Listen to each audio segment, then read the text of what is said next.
Up until now, the Justin Baldoni versus Blake Lively case has been a lot of he said, she said, but now there is a video and it is very easy to tell who is lying in their complaint and who is almost telling the truth. Let's get into it. There's a lot to discuss. This is Inspo Radio. I'm Cece Rice. Here we go.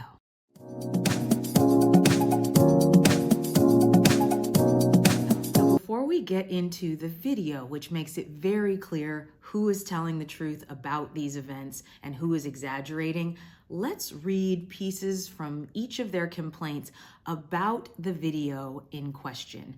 Now, if you've been keeping up with this case, which I know so many of you have, there has been a lot of back and forth about exaggerations. It's hard to tell who's telling the truth. It's hard to know whose account of what happened on set is accurate and whose account is exaggerated. And I have been waiting and reserving my judgment about who is telling the truth because I wanted to see actual physical video evidence that could help support one claim or another. Video evidence that could help show us who has a tendency to exaggerate and who has a tendency to veer closer to the truth.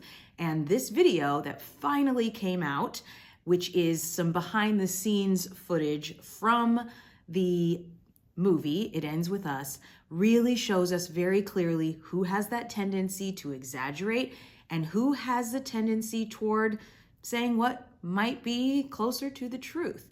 So let's start off by reading each of the complaints as it pertains to the video clip before we watch it and before we dissect every little bit of the information that is contained in this very short 1-minute clip. So let's start by looking at Blake Lively's complaint. Blake's lawyers write, "On another occasion, Mr. Baldoni and Ms. Lively were filming a slow dance scene for a montage in which no sound was recorded. Mr. Baldoni chose to let the camera roll and have them perform the scene, but did not act in character as Ryle. Instead, he spoke to Ms. Lively out of character as himself. At one point, he leaned forward and slowly dragged his lips from her ear and down her neck as he said, 'It smells so good.' None of this was remotely in character or based on any dialogue in the script, and nothing needed to be said because, again, there was no sound. Mr. Baldoni was caressing Ms. Lively with his mouth in a way that has nothing to do with their roles. When Ms. Lively later objected to this behavior, Mr. Baldoni's response was, 'I'm not even attracted to you.'" Now, this is Blake's lawyer's account, and I can assume that this was drawn up rather quickly, number one, and I think that that's going to be important once we come back to this, but you can tell that it was drawn up rather quickly because at one point in this, it refers to Blake as Mr. Lively, and it refers to Justin as Ms. Baldoni. So you can see that this was done in such a way that maybe they weren't paying quite enough attention to what was going on, but this is Blake's account of what happened, and we will see whether or not this is an accurate description of what actually took place. And before we do that, let's look at Justin Baldoni's account of what happened in the clip that we are about to see. Justin Baldoni's lawyers write, "As they were acting in this montage scene, Lively continued to break character and speak as herself rather than as Lily, which was extremely confusing for Baldoni, who was trying to balance directing the scene within his artistic vision while also acting in character while filming and trying to get Lively to do the same. Lively apologized for the smell of her spray tan and body makeup. Baldoni responded, 'It smells good,' and continued acting, slow dancing as he believed his character would with his partner, which requires some amount of physical touching. Lively took them out of character again and began to joke about Baldoni's nose, which he laughed off and joked in turn. even as Lively joked that he should get plastic surgery.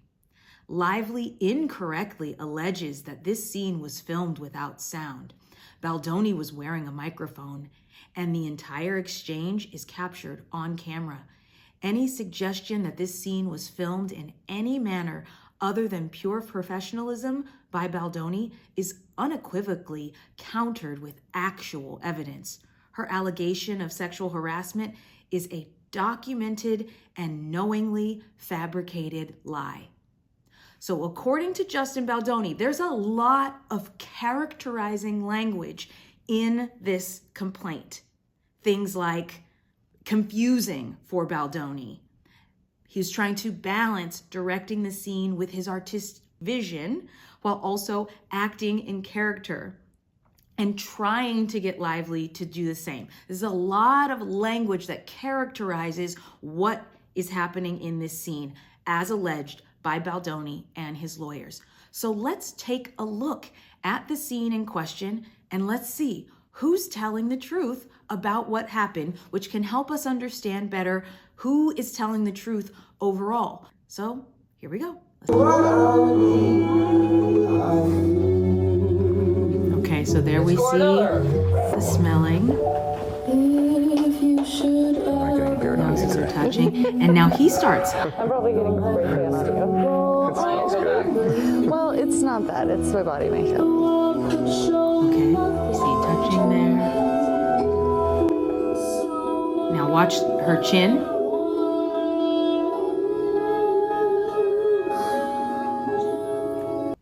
And here they go into a little turn. I feel so nosy. I know. Noses. And my nose is so big. Yes. I was hoping that we could address this. It's not too late. Just gotta shut down. We gotta call an insurance month and just deal with that. Yeah. And then God. just kidding. No, it's true. That's why we hired Jenny Slate too. Our noses. So there we have it. Whose do you think is more accurate? Now this is where it gets really interesting because a lot of the characterizations that I was expecting to see weren't there. And what's fascinating to me is when I first saw this clip, it was actually introduced in such a way that the person who presented the clip said that it accurately represented Justin Baldoni's claims in his suit. And I couldn't help but have to go back and look line by line at exactly what happened. But I want to walk you through exactly what goes on as opposed to what Justin Baldoni says happened. Now, let's remember that he begins by saying that Blake Lively apologizes for the smell of her spray tan. But is that accurate? Let's take a look. I'm getting beard on you today. I'm probably getting spray tan on you. It smells good. Well, it's not bad. It's my body makeup. He starts off by saying, "Am I getting beard on you today?" Now, first thing that's said in the clip that Justin Baldoni, provides, he's out of character. She's not out of character. She hasn't spoken. She hasn't said anything. He's talking about himself having a beard, and he's talking about today as in the shooting day. So already, right off the bat, Justin Baldoni's claim that Blake Lively starts off the scene out of character, it's not true. Now, you can tell me whatever you want to tell me about who's the victim, but we start off with a lie. Let's keep going. Blake Lively laughs, and then she responds, "I'm probably getting spray tan on you." He starts the interaction with, "I'm getting my beard on you today." She responds by saying, "I'm getting spray tan on you." And how does he respond? "It smells good," while having his nose in her neck, smelling her. Now, she doesn't apologize for anything. She says, "I'm probably getting spray tan on you." She doesn't say, "I'm sorry I'm getting spray tan on you." He doesn't offer an apology. He just says, "I'm getting my beard on you today."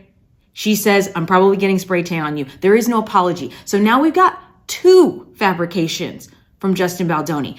It's not looking good, okay?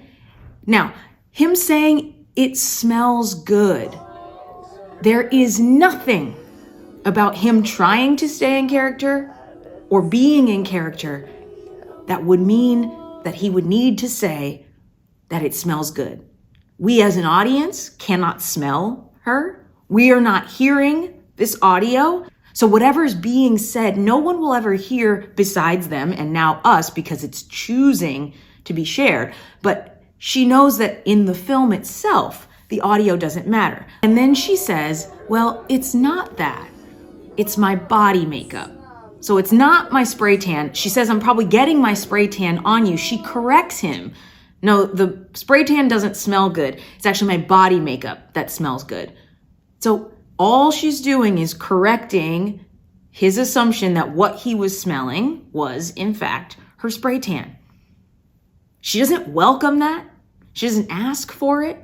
She just responds. Let's keep going. And then he touches her head, touches her chin, puts his fingers and rubs right underneath her lip. Now, remember, she's acting here.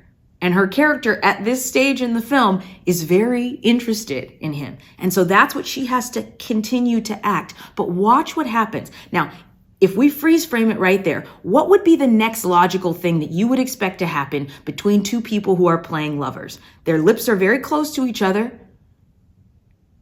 You would expect there to be a kiss.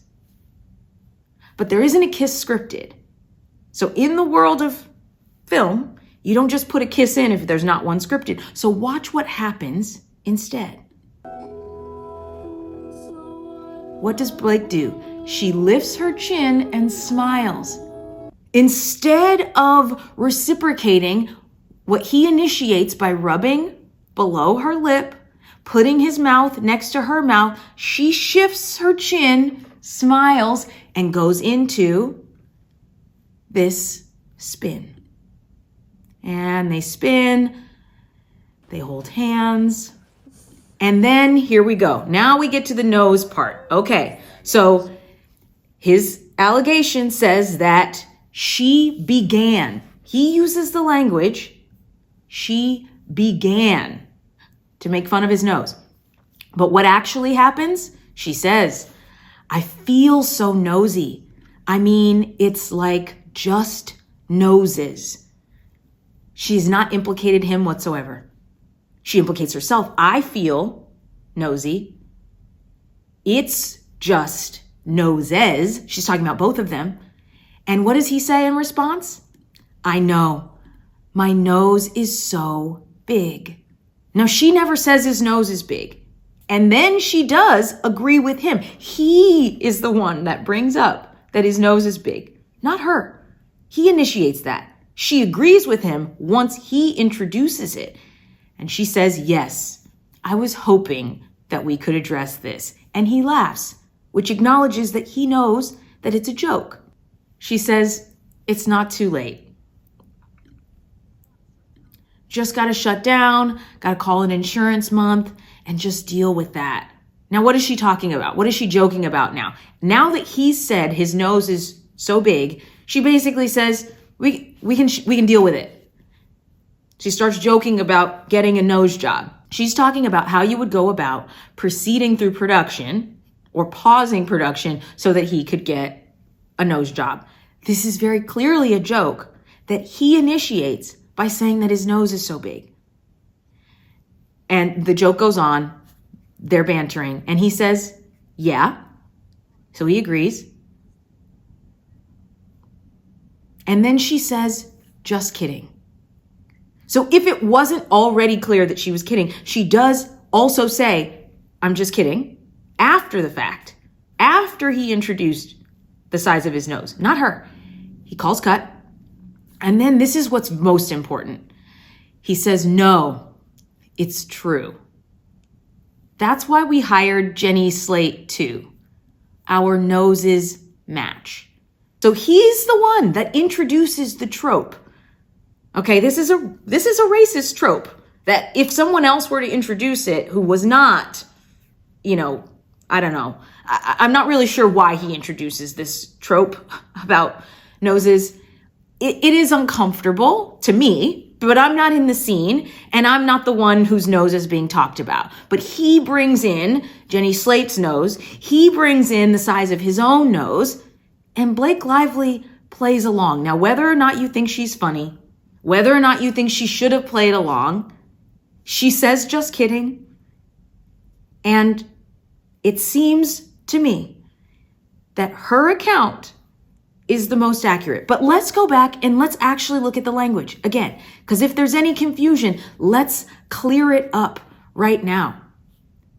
So here we are, back at Justin Baldoni's claim. He says, as they were acting in this montage scene, Lively continued to break character. So we've already seen that that's not true. He starts off in the scene that he's presented this video. He is the one that breaks character first and talks about his own beard and how he's getting beard on her today, meaning he's talking about on set, okay? She continues to speak herself rather than Lily, which was extremely confusing for Baldoni. Was there confusion on his part? No, because he introduced it. So, again, not so truthful. He was trying to balance directing and his artistic vision. I think he was balancing that quite fine, it seemed to me. Lively apologized for the smell of her spray tan. We've already shown that's not true. Baldoni responds, it smells good.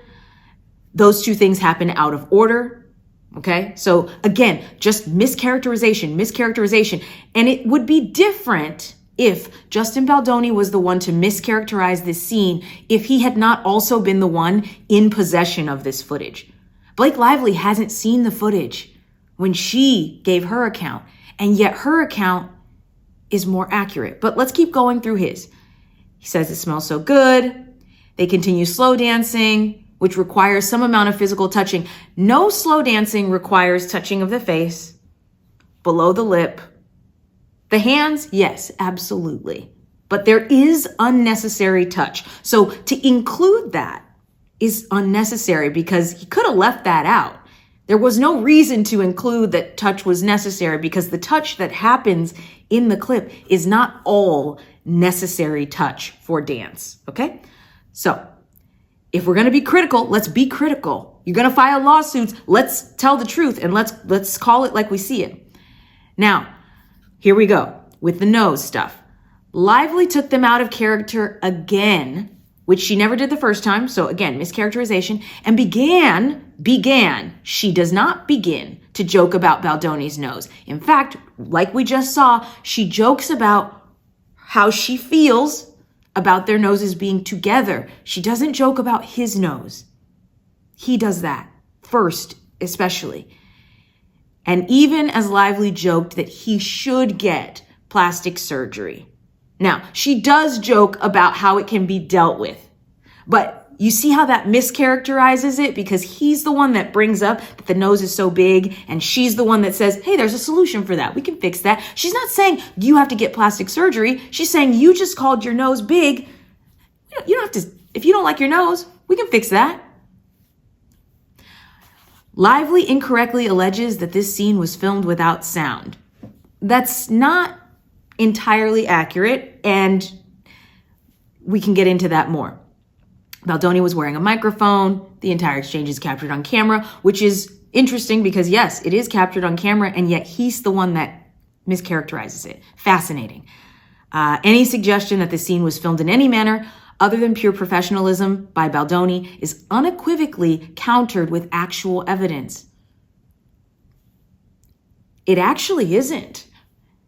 There is inappropriate touch that seems to be outside of the scope of what was supposed to be happening in this scene.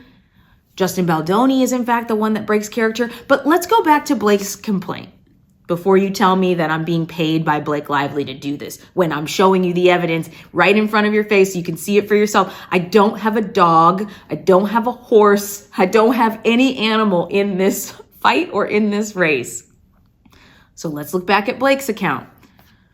On another occasion, Mr. Baldoni and Ms. Lively were filming a slow dance scene for a montage in which no sound was recorded. Now, remember, Blake Lively's not writing this. Her lawyers are writing this. So her lawyers may not necessarily understand the difference between sound being recorded and sound being used. Okay? So that is where they make their mistake. But is that a lie that is consequential to what happens in the scene? It is not. Whether or not there's sound recorded, what is recorded supports Blake Lively's claim. Here we go. Further, Mr. Baldoni chose to let the camera roll and have them perform the scene, but did not act in character as Ryle. That is true. We just saw that. He didn't act in character. Instead, he spoke to Miss Lively out of character as himself. Yes, he did. At one point, he leaned forward and slowly dragged his lips from her ear down her neck and said, "It smells so good." So he does drag his lips from her ear down to her neck. We saw that. Now, "It smells so good" comes in the context of him responding to her talking about the smell of her spray tan and correcting him that it is actually the body makeup that he's smelling. But nonetheless, the physical truth is the physical truth. He did do those things. None of this was remotely in character or based on any dialogue in the script. We can tell that that is true because what they are talking about could not be from the script. Wouldn't make any sense in the script. So that appears to be true. Even though she hasn't been watching this video over and over to match her complaint to the video, Justin Baldoni has had access to this footage. None of this was remotely in character or based on any dialogue in the script, and nothing needed to be said because, again, there was no sound. So what they're saying is there would be no sound in the final product. So they didn't actually need to be talking at all, and yet they were.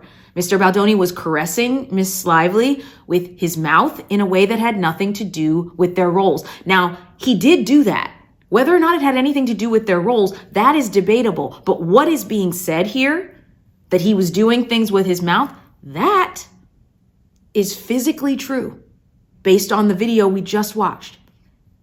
And Ms. Lively later objected to this behavior. Now that's very important because she doesn't claim that she objected to it in the moment. She doesn't even claim that she avoided it or that she did anything about it in the moment. Her claim is that she later objected to his behavior on set, meaning she stayed in character, which is exactly what we saw. She played along, and later on, she told him she didn't want this behavior. She objected to it. And his response to her was, "I'm not even attracted to you." I am more likely to believe that he did in fact say, "I'm not even attracted to you," because everything else in her account, it's not overblown, it's not overstated, as opposed to Baldoni's account, where he says Lively continued to break character, which was extremely confusing. He was trying to balance directing. Lively apologized. They began to joke. His account is full of damaging characterization. It's not factual language. It's not fact-based language. It's not language about what happened and what didn't happen. It is language in order to tell you a story and to control your narrative. So now we've seen it and we've read it alongside the complaints. It is very clear to me that Justin Baldoni and his team have a tendency toward exaggeration. And maybe that is not universally true for the entire complaint, but we can only take the evidence that we can actually compare for ourselves.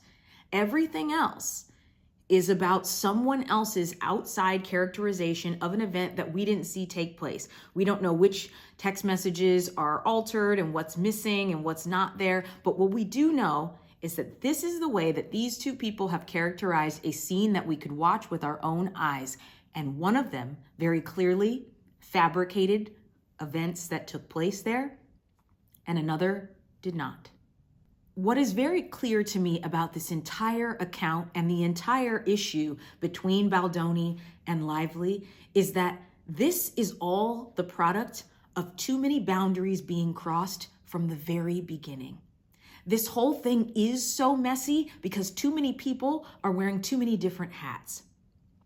In the world of theater, in the world of film, one of the biggest red flags that you can encounter, especially as an actress, as a woman who is in this field where you are a performer, is when you encounter, and I'm just going to talk about one side of this first, when you encounter a male who is in a position of power, a director, who is also the lead in the film, who is also your romantic partner in the film.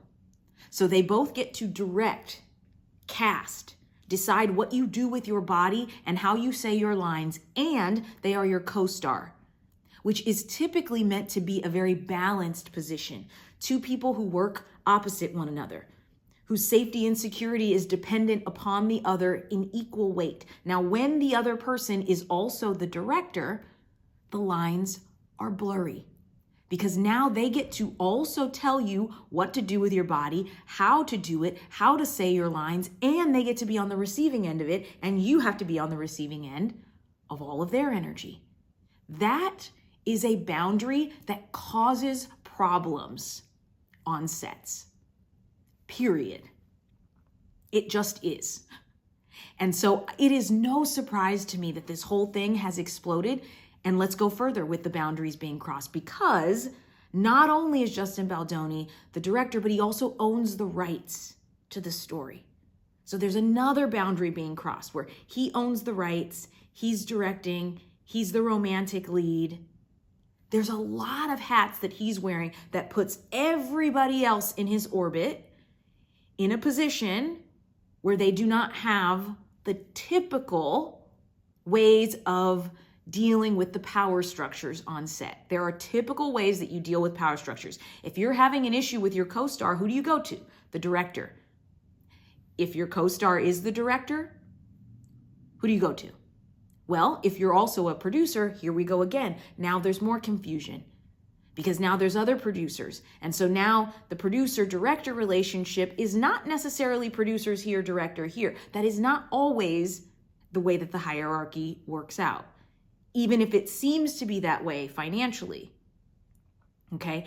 And another piece of this is the confusion based on reputation. Now, Justin Baldoni didn't have much of a reputation going into this film. He didn't have a reputation of being a stellar director where everyone was like, oh my gosh, he's going to just be the most amazing director on this project. I cannot name one person who would have known that or thought that. And so I cannot imagine that there was not doubt about his skill level, not just as a director, but as an actor, director, star of this entire franchise and the person who owns the rights to the book. This is a lot of hats for a person to be wearing who is a veritable unknown. Okay, so from the very beginning, this whole project is on thin ice. And if you, as Blake Lively, are the person coming into a project like this, by choice or not, right? Obviously, she wanted to do this project. She's entering into a project where there is someone who has an outsized amount of power in the dynamic that is not typically the way that things work in Hollywood. There are not a lot of actor-directors who are also the ones starring as a romantic lead in their project. It's one thing to be the star and to be the director. It's another thing to be someone's boss and be their romantic partner on set. So, in my opinion, this whole thing doomed from the start. Any director who also wants to be in sex scenes with their co-star, you shouldn't be directing. Like, we shouldn't be doing that anymore. It just should be an absolute no. Either you direct or you're in a romantic situation where people have their clothes off and feel uncomfortable, or you're not. But doing both, there's something icky and unethical to me about it, period. And I would question any person, particularly any man, knowing the history of the world that we live in. Any man who wants to be on all sides of that dynamic, I personally would be very uncomfortable with that. Now, you do with that what you want, But to me, before I even saw the film, seeing that a person wants to act and direct in a film about DV where they are starring and they're writing, I mean, it's too much. It's too much. This has recipe for disaster written all over it. So say what you want about Blake. I've shown you the evidence. Say what you want about Justin Baldoni. In my opinion, whole thing doomed from the start. Should have never happened. Should have never been greenlit in this capacity. I don't even know that he was the right person to be sold the rights to this project, but that's not up to me. And I want to say one last thing. For those people who have such a problem with Blake Lively and wearing the florals to the premiere, did you have a problem with the book cover having flowers all over it? Because the book cover looks like a book about a flower shop. Okay? So if you didn't have a problem with that, I don't know how you have a problem with wearing florals. It's a motif. It doesn't take away from the subject matter. In fact, it got more people's butts in seats. So with all of this, I ask each of you to check your biases. Think about why you believed who you believed, why you still believe whoever you believe, even after seeing the evidence that you've seen. If it didn't give you new insight, if it didn't help you see this case in a different light, then I invite you to question yourself about that. Because for me, the body doesn't lie. And we just saw two bodies in space, and we just saw two accounts of what those bodies did in space. And one of those accounts is exaggerated and fabricated. And so I will continue to look through that lens as I look at anything else that comes out about this case. So I hope you enjoyed this deep dive into a very sticky situation that I know a lot of people have a lot of feelings about. If you would like to do a free energy reading with me, you can sign up. There are links below. If you would like to have a private energy reading with me, you can sign up. There are links below. I look forward to seeing you next time. I hope you have a beautiful, beautiful rest of your day.